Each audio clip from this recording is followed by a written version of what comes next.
At the doors of her temples entered the neophytes, who afterwards, as hierophants, adepts and masters, travelled to the four corners of the earth, carrying with them the precious knowledge which they were ready, anxious and willing to pass on to those who were ready to receive the same.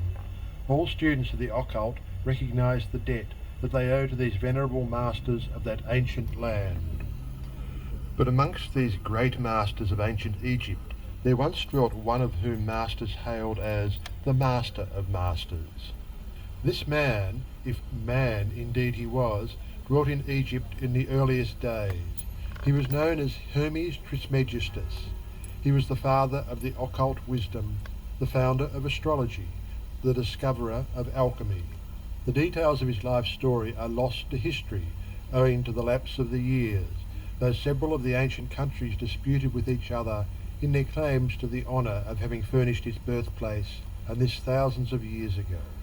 The date of his sojourn in Egypt, in that his last incarnation on this planet, is not now known, but it has been fixed at the early days of the oldest dynasties of Egypt, long before the days of Moses.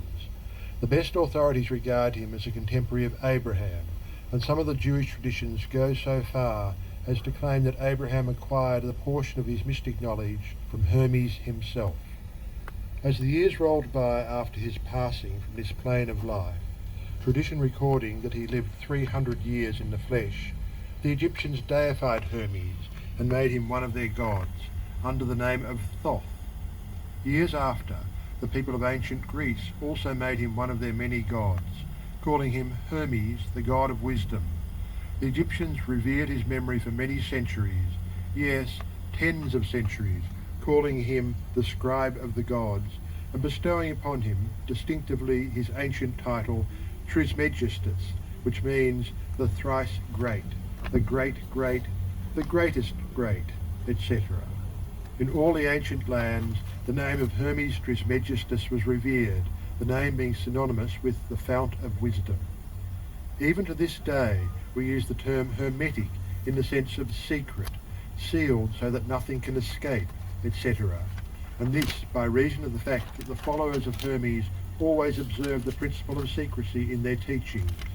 They did not believe in casting pearls before swine, but rather held to the teaching milk for babes, meat for strong men, both of which maxims are familiar to readers of the Christian scriptures, but both of which had been used by the Egyptians for centuries before the Christian era.